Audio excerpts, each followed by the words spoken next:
कक्षा 12वीं भौतिक।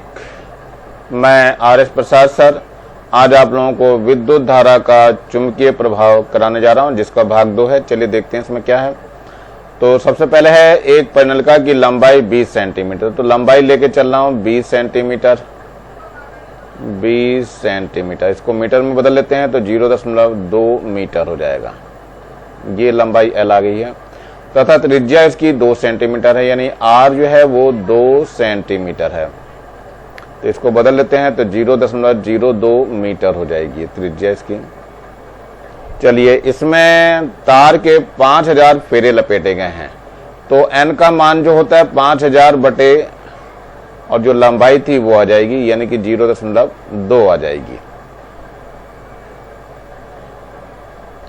तो दशमलव हटाएंगे, यहाँ 10 हो जाएगा। तो 2 पंजे 10, तो 5 पंजे 25, 25,000 हो जाएगा ये n। ये प्रति लंबाई में फेरों की संख्या होती है। चलिए, इसके बाद जो है यदि इसमें 4 एम्पियर 0.4 एम्पियर की धारा बह रही है, यानी I का मान जो दिया हुआ है वो 0.4 एम्पियर है, की जाए तो निम्न स्थितियों में चुंबकीय क्षेत्र की तीव्रता की गणना करें। तो पहले ले रहे हैं अक्ष के मध्य बिंदु पे। तो पहला ले रहे हैं हम अक्ष के मध्य बिंदु पर।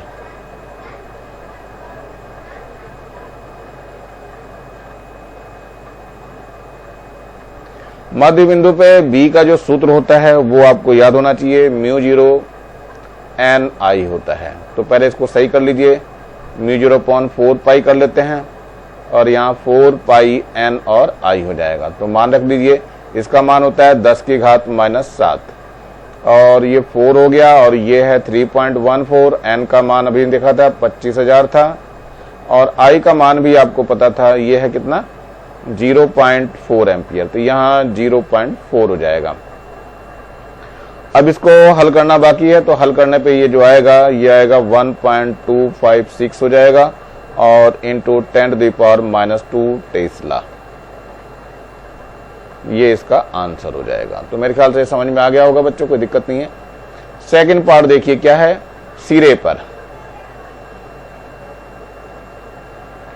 तो सिरे पर का जो सूत्र होता है इसका ठीक आधा होता है, यानी B का जो सूत्र होता है वो हो जाएगा μ0 NI और बटे में ये 2 आ जाएगा, यानी जितना आया है उसका ठीक आधा हो जाएगा ये। तो देख लेते हैं जरा ये कितना हो जाता है। तो ये जो मान आया है इसी को आधा कर दीजिए, तो ये आ जाएगा 1.256 इंटू 10⁻² निकल के आया था, इसका आधा कर दीजिए सीधे। तो ये आ जाएगा 0.628 इंटू 10⁻² टेस्ला। तो ये आपका आंसर हो जाएगा। तो ये आसान सा है, कोई ज्यादा मुश्किल नहीं है। यह अगला है प्रश्न, एक 50 सेंटीमीटर लंबी एक परिनलिका, 50 सेंटीमीटर लंबी एक परिनलिका में वाइंडिंग की 4 परतें हैं, प्रत्येक परत में 350 फेरे हैं।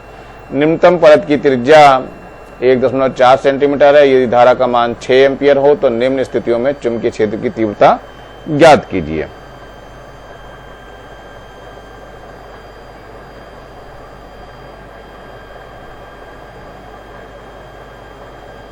तो देखते हैं पहले हम, ये जो है 50 सेंटीमीटर लंबी है, यानी L दिया हुआ है 50 सेंटीमीटर। तो L का मान लिख लेते हैं 50 सेंटीमीटर। इसको पहले मीटर में बदल लेते हैं तो 0.50 मीटर हो जाएगा। ये लंबाई L हो गई। और इस परिनलिका में वाइंडिंग में 4 परतें हैं और प्रत्येक में 350 फेरे हैं। तो पहले N का मान निकाल लीजिए। 350 फेरे हैं और 4 परतें हैं और जो लंबाई है वो कितनी है हमारे पास 0.5। तो यहाँ 0.5 कर दीजिए, ये दशमलव हटा दीजिए, ऊपर आ जाएगा 10 और ये गुणा कर देंगे तो 5 दूनी 10 हो गया। तो ये गुणा कर दीजिए, कितना आ जाएगा ये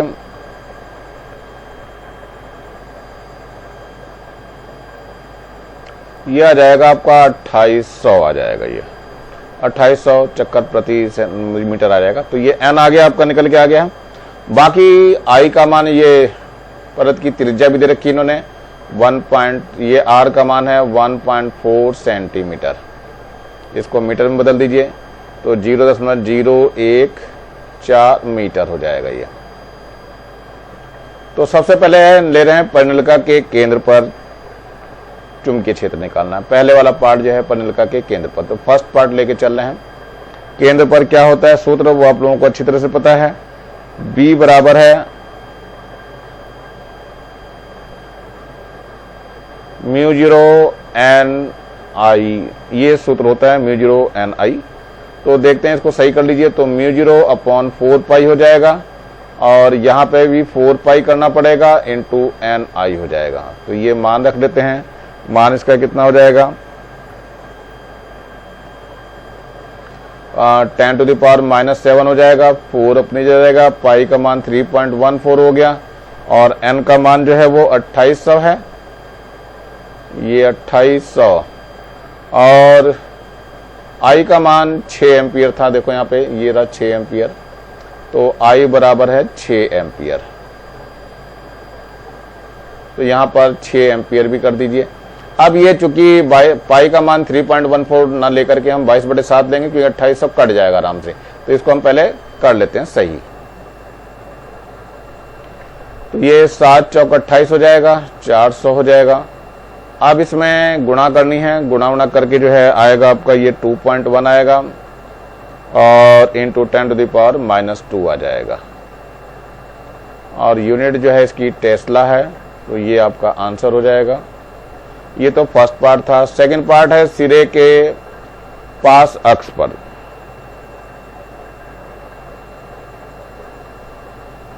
तो सेकंड में क्या होगा, इस पूरे का आधा हो जाएगा ये। तो ये आपको पता ही है क्या सूत्र क्या लगना है, ये आ जाएगा म्यू 0 n I अपॉन 2 हो जाएगा, यानी जो ऊपर निकला है उसका आधा करना पड़ेगा। तो ये कितना हो जाएगा, ये हो जाएगा 2.1 into 10 to the power -2 upon 2 कर दीजिए। तो ये 1 पॉइंट कितना आ जाएगा 05 into 10 to the power -2 tesla हो जाएगा।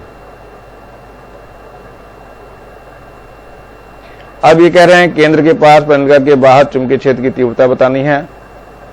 थर्ड पार्ट, केंद्र के पास परिनलिका के बाहर, तो केंद्र के पास परिनलिका के बाहर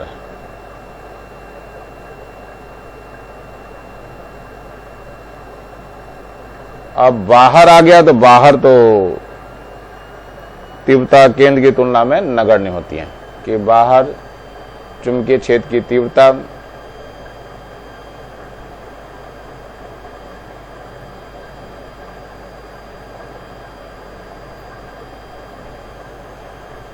अंदर की तीव्रता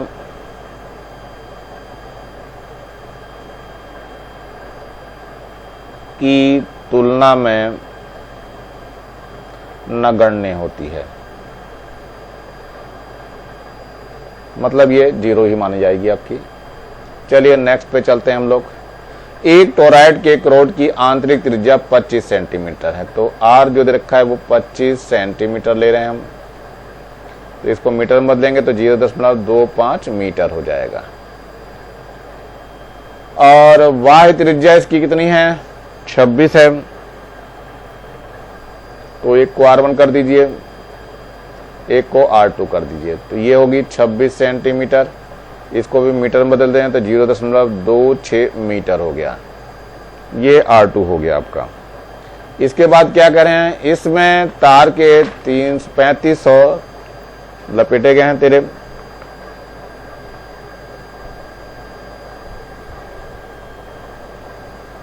तो कैपिटल N का मान जो है वो 3500 है। फेरों की संख्या लपेटे गए हैं। इसमें 11 एम्पियर की धारा बह रही है, यानी कि I बराबर है 11 एम्पियर। तो चुंबकीय क्षेत्र के मान कितना होंगे ये बताना है। टोरॉइड के बाहर, टोरॉइड के अंदर, क्रोड पे और टोरॉइड द्वारा घेरे गए खाली स्थान में, ये सारी चीजें बतानी है। तो सबसे पहले हमें स्मॉल r निकालना है। स्मॉल r कैसे निकालेंगे, R1 प्लस R2 बटे 2 करके निकालेंगे। R1 कितना है हमारे पास 0.25 है और ये 0.26 है और बटे 2 कर देंगे तो कितना निकल के आएगा, ये आ जाएगा 0.255 आ जाएगा, इतने मीटर आ जाएगा ये।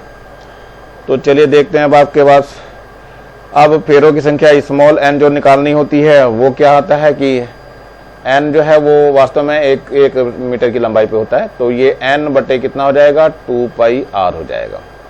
तो चलिए हम पहले b निकालते हैं। टोरॉइड के एक रोड के अंदर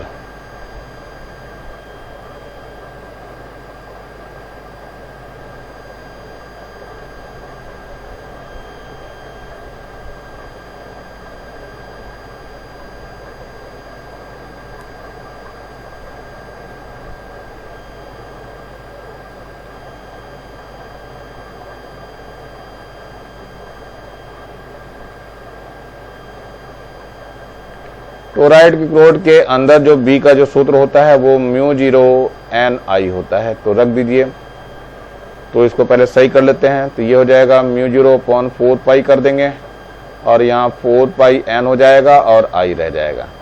चलिए ये 10⁻⁻7 हो गया, 4 हो गया, पाई का मान 3.14 है, n का मान हमने अभी निकाला। इसमें ये कितना आया था, कैपिटल N तो ये 3500 और बटे 2 पाई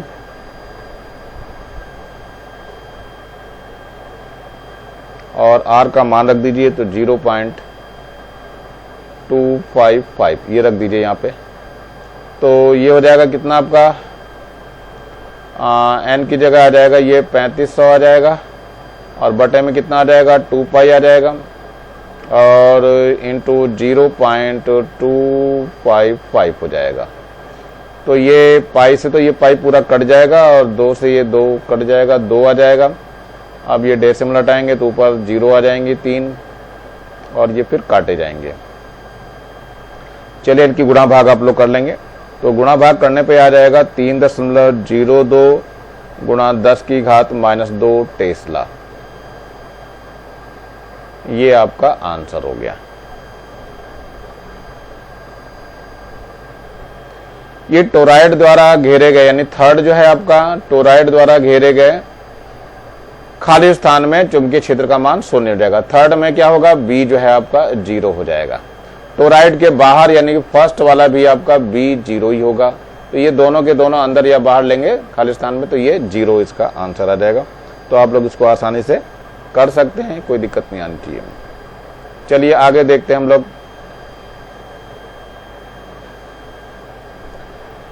1.5 माइक्रो का धन आवेश है, यानी Q का मान दिया हुआ है कितना 1.5 माइक्रो कूलम।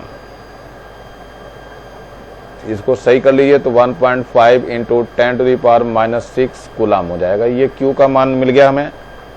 अब इसके बाद दिया हुआ है 2 गुणा 10⁶ मीटर प्रति सेकेंड के वेग के धनात्मक x अक्ष के अंदिश, यानी जो v का मान दिया है, वेक्टर v का मान जो दिया हुआ है वो x अक्ष से धनात्मक है तो 2 गुणा 10⁶ है और I और आएगा x दिशा में लेना है तो वेक्टर के रूप में लेंगे।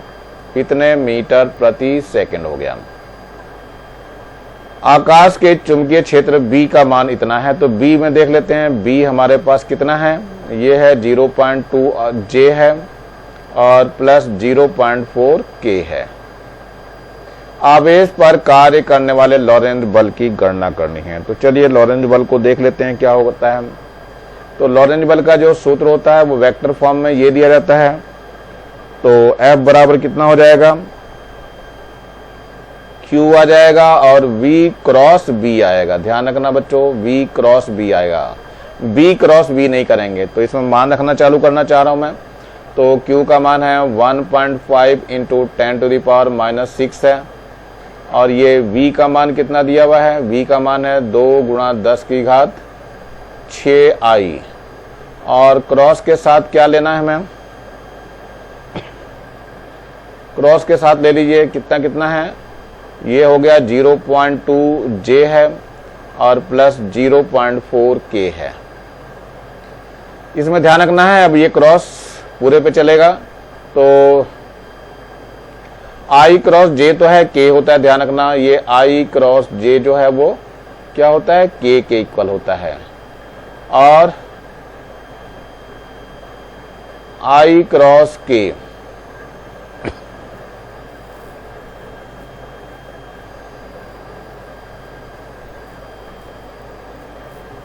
ये माइनस जे के इक्वल होता है। तो ये यहाँ रखना चालू करेंगे तो चलो देखते हैं क्या हो जाएगा। ये तो 1.5 हो गया इंटू 10⁻⁻6 हो गया इंटू 2 इंटू 10⁻6 हो गया। अंदर कितना आ गया 0.2 आ गया, आई क्रॉस जे हो गया और प्लस 0.4 हो गया और आई क्रॉस के हो गया। चलिए देखते हैं आगे क्या हो गया। ये तो ये 15 दूनी 30 यानी 3 हो गया और गुणा ये तो पूरा कट ही जाएगा आपका। और क्या बच गया देख लेते हैं। ये 0.2 आई क्रॉस जे का मान के इक्वल है तो यहाँ पर के रखेंगे और ये माइनस का जे हो जाएगा तो ये 0.4 जे आ जाएगा माइनस का।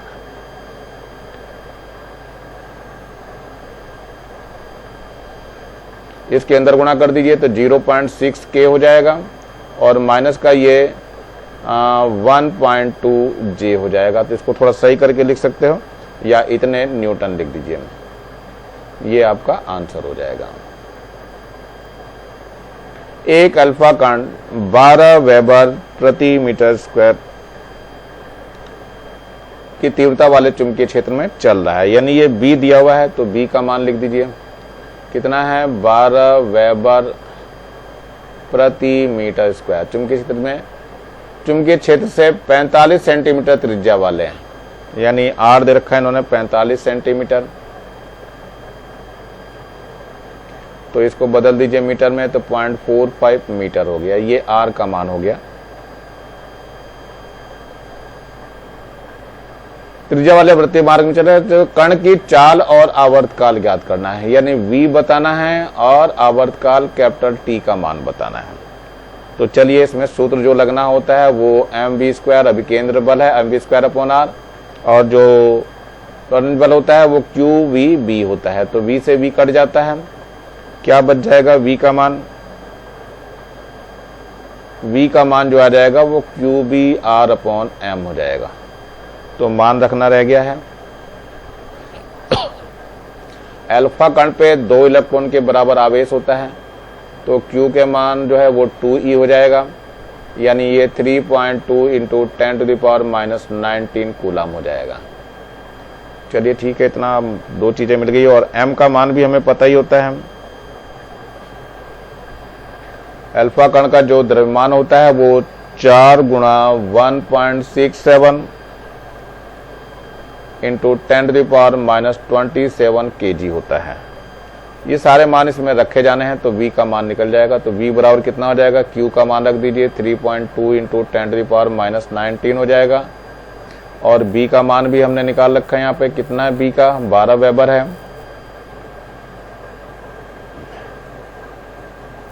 और r भी हमें पता है 0.45 है, 0.45 हो गया। और बटे में कितना है हमारे पास, m है, m का मान अभी निकाला, ये 4 गुणा 1.67 इंटू 10⁻⁻27। इसकी गुणा भाग करनी है आपको, तो गुणा करने पर सब कुछ ये आ जाएगा 2.58 इंटू 10⁻⁻8 आएगा। ये वैसे तो 8 मीटर पर सेकंड। ध्यान रखना अधिकतर ये प्रकाश के वेग के ही आसपास चलते हैं, इसलिए इतना लगभग वेग आता है इनका। अब हमें t निकालना है तो कैपिटल T बराबर जो जाएगा वो 2πr/v हो जाएगा। तो 2π का मान है 3.14 और r का मान कितना है 0.45 है और बटे v का मान अभी जो निकाला आपने 2.58 इंटू 10⁸।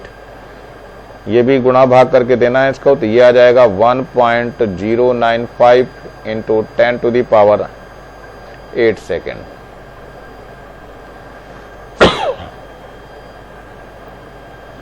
ये माइनस का 8 आएगा इतने सेकेंड, यानी बहुत कम समय लेगा। ये माइनस में पावर आएगी बच्चों, ध्यान रखना इतना। ये आपका आंसर हो गया।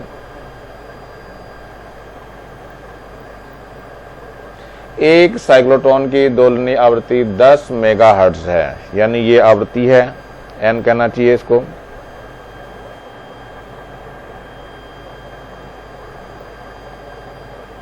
आवृत्ति को वैसे न्यू से दिखाते हैं, ये 10 मेगाहर्ट्ज तो गुणा 10 की घात 6 हर्ट्ज हो जाएगा।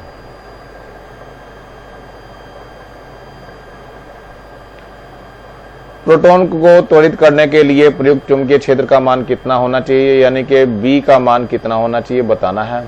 यदि दूसरे डिस्क की त्रिज्या 0.6 मीटर हो, यानी आर का मान है 0.6 मीटर, तो त्वरक द्वारा उत्पन्न प्रोटॉन पुंज की गतिज ऊर्जा क्या होगी।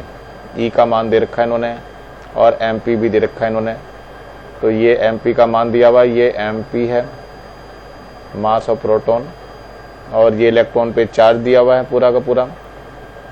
तो अब ये अपने ऊर्जा को बताना है एमईवी में, मिलियन इलेक्ट्रॉन वोल्ट में बताना है। तो जो न्यू का जो सूत्र होता है वो देख लीजिए क्या होता है। ये होता है QB upon 2 pi MP, 2 pi MP mass of proton हो जाएगा ये। तो इससे B का मान निकल जाएगा। B का मान कितना हो जाएगा, 2 पाई MP है ये mass of proton, into new हो जाएगा, और बटे में कितना आ जाएगा, ये Q आ जाएगा। चलिए मान रख लेते हैं। तो पाई का मान है 3.14 और MP का मान ये निकाला गया, ये रहा 1.67 इंटू 10⁻⁻27। न्यू का मान अभी निकाला हुआ है कितना, ये है 10 गुणा 10⁻6, और आवेश भी है। आवेश आपको पता है कितना है, इलेक्ट्रॉन के बराबर आवेश हो गया 1.6 इंटू 10⁻⁻19। अब इसकी गुणा भाग करनी है आपको। गुणा भाग करने पर आ जाएगा 0.66 टेस्ला।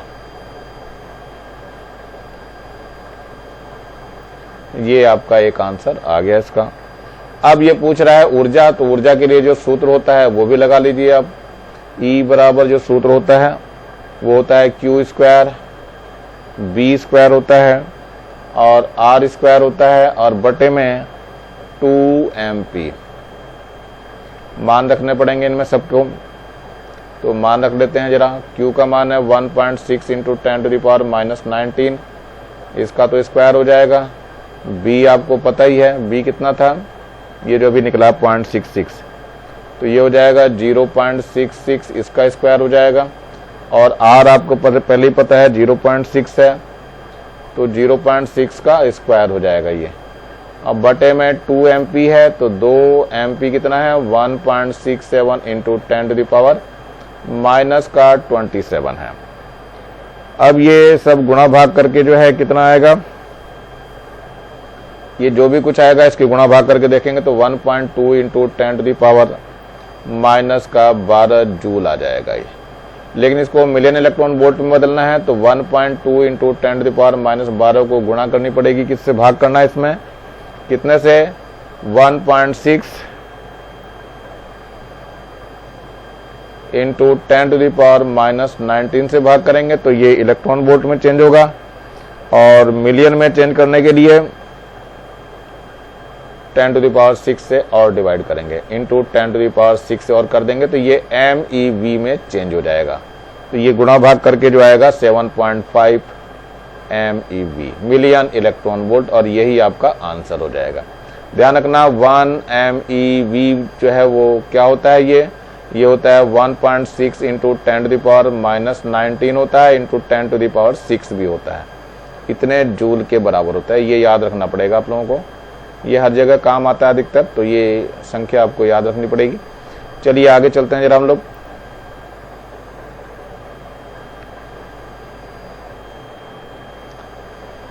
पचास सेंटीमीटर लंबे, यानी L दिया हुआ है 50 सेंटीमीटर, इसे मीटर में बदल लेते हैं तो ये आ जाएगा 0.50 मीटर।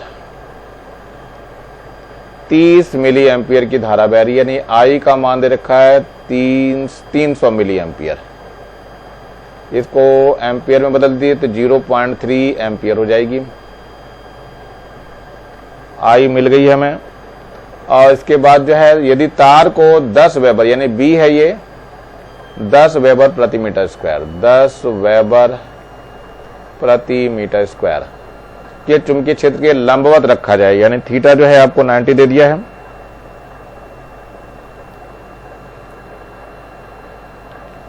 लंबवत रखा जाए तो तार पर लगने वाले बल का परिमाण ज्ञात करिए, यानी F आपको बताना है। तो F का सूत्र जो होता है वो ILB sin थीटा होता है। F बराबर जो सूत्र होता है वो ILB sin theta. I L छोटा कर दीजिए चाहे बड़ा कर दीजिए, कोई मतलब नहीं, इससे मान रखना है बस। आई का मान कितना है, ये 0.3 है, एल लंबाई थी ये 0.5 है, बी का मान कितना है 10 है, और साइन 90 का मान 1 होता है। तो ये कितना हो जाएगा, 10 में उठा के 10 आएगा, ये 10 से 10 तो कट ही जाएगा ये पूरा का पूरा, और 5 3 15 हो जाएगा, तो 15 क्या 1.5 आएगा ये, और साइन 90 का मान 1 होता है, यानी कि 1.5 न्यूटन आ जाएगा, और यही आपका आंसर हो जाएगा। दो समांतर तार जिसमें क्रमशः 10 एम्पियर की धारा, यानी कि I1 का मान जो है वो 10 एम्पियर है, और 2 एम्पियर की धारा है, I2 का मान है 2 एम्पियर की धारा, विपरीत दिशा में प्रवाहित की जाती है। चालक A की अनंत लंबाई पर B की लंबाई 1 मीटर हो, तो चालक पर यानी कि L जो है वो 1 मीटर दे रखा है इन्होंने, पर B है तो A से 10 सेंटीमीटर की दूरी पर लगने वाला कितना बल होगा ये बताना है आपको।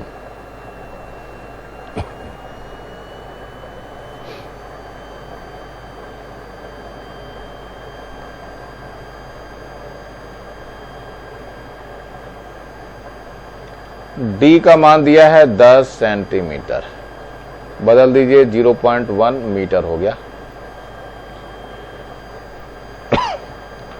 तो पहले हम सूत्र लगा लेते हैं। F का जो सूत्र होता है वो होता है μ0 अपॉन 4 पाई I1 I2 अपॉन D होता है, और साथ में यहाँ L होता है। चलिए मान रख लेते हैं 10⁻⁻7 होता है यहाँ पे, और फिर यहाँ पर 2I1 I2 होता है, तो यहाँ 2I1 I2 2 हो जाएगा। यहाँ पे I1 कितना है, I1 तो 10 है, और I2 का मान 2 है, और D कितनी दूरी है हमारे पास 0.1, और ये L का मान कितना दिया है, L हमारे पास 1 मीटर है। अब इसकी गुणा भाग करनी रह गई हमारी, तो ये दशमलव हटा दें तो यहाँ एक 0 बढ़ जाएगी, तो ये आ जाएगा 2 दूनी 4, यानी 40 हो जाएगा। ये 40 400 हो जाएगा, ये 400 और गुणा 10 की घात -7 हो जाएगा, तो ये आ जाएगा आपका 4.0 गुणा 10 की घात, ये 2 कम हो जाएगी, माइनस का कितना हो जाएगा 5 न्यूटन, और यही बल इसको लगेगा, और यही आपका आंसर हो गया। चलिए एक अनंत लंबाई के 2 समांतर तारों में I धारा प्रवाहित हो रही है। तारों के बीच R दूरी, ठीक उसके मध्य बिंदु पे चुंबकीय क्षेत्र की गणना करनी है, जबकि उनमें धारा का मान समान दिशा में हो और विपरीत दिशा में हो।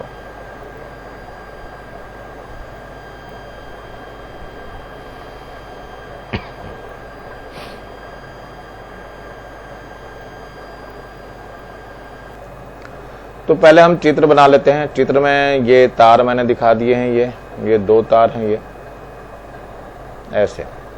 इसमें धाराएं एक ही दिशा में बह रही हैं, यानी सारी धाराएं इधर ही बह रही हैं, I बह रही हैं, तो ये मैंने I लिख दिया है। और इनके बीच की दूरी जो है वो स्मॉल r हो गई है, लेकिन इसके बीचों बीच निकालना है हमें, चुंबकीय क्षेत्र निकालना है। ध्यान रखना मध्य पे चुंबकीय क्षेत्र की गणना करनी है। तो इस वाले तार के कारण तो विद्युत क्षेत्र इधर होगा, चुंबकीय क्षेत्र, और इधर वाले के लिए इधर हो जाएगा। तो एक मैंने B1 निकाल लिया है, दूसरा यहाँ पे B2 निकाल दिया है, लेकिन ये जो दूरी है यहाँ तक की ये R/2 है। चलिए पहले B1 ले लेते हैं। B1 बराबर कितना हो जाएगा, μ0 अपॉन 4 पाई हो जाएगा, और I1 हो जाएगा, I1 तो I है, और यहाँ 2 और आता है, 2I1 अपॉन R/2 हो जाएगा ये। तो कुल कितना हो जाएगा, ये ऊपर जा करके 4 हो जाएगा, तो μ0 अपॉन 4 पाई और 4I अपॉन R हो जाएगा ये B1।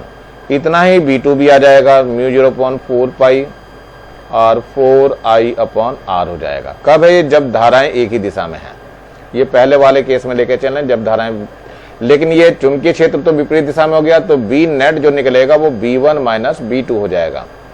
कितना आ जाएगा म्यू 0 अपॉन 4 पाई, और 4i अपॉन कितना है 4i है बच्चों, यहाँ पे 4i अपॉन r है ये, और माइनस का म्यू 0 अपॉन 4 पाई, और यहाँ 4i अपॉन r है। ये पूरा का पूरा कट जाएगा और ये कितना हो जाएगा 0 हो जाएगा। अब सेकंड पार्ट है जब विपरीत हो, तो ये b जो है जुड़ जाएगा, ये b1 प्लस b2 हो जाएगा, यानी कितना हो जाएगा म्यू 0 अपॉन 4 पाई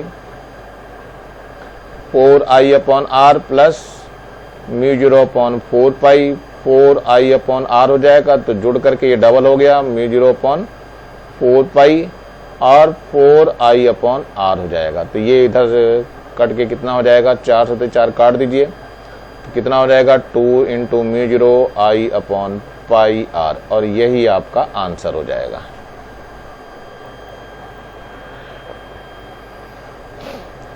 चौबीस फेरों वाली एक कुंडली है, ये 25 फेरों वाली कुंडली है, यानी n का मान जो है वो 25 दिया हुआ है आपको, जिसकी त्रिज्या 6 सेंटीमीटर है, यानी स्मॉल r का मान जो है 6 सेंटीमीटर है। इसको मीटर में बदल लेते हैं तो 0.06 मीटर हो जाएगा। 10 एम्पियर की धारा प्रवाहित हो रही है, यानी I का मान जो है वो 10 एम्पियर है। इसे 1.2 टेस्ला, यानी B दिया हुआ ये 1.2 टेस्ला के एक समान चुंबकीय क्षेत्र में ऊर्ध्वाधर लटकाया गया है। कुंडली के तल में चुंबकीय बल क्षैतिज रेखाएं गुजरती हैं। चुंबकीय क्षेत्र के कारण कुंडली पर नेट बल आघूर्ण की गणना कीजिए। बल आघूर्ण की गणना करनी है, और ये टाउ होता है, और टाउ का सूत्र होता है NIAB साइन थीटा। तो टाउ का जो सूत्र होता है वो होता है NIAB साइन ऑफ थीटा। यहाँ थीटा का मान जो है 90 अंश दिया हुआ है। चलिए a का मान निकाल लेते हैं। a का मान निकलेगा तो पाई r स्क्वायर से निकलेगा, तो पाई का मान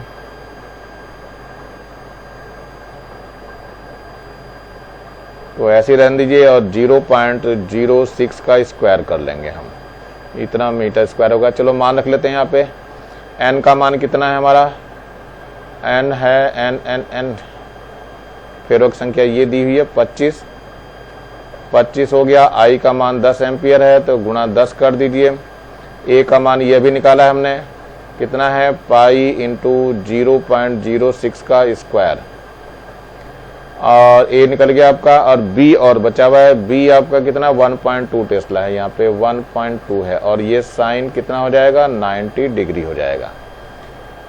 तो अब इसका मान रखना है और कैलकुलेट करना है इसको। तो ये हो जाएगा 250, पाई का मान 3.14 आ जाएगा,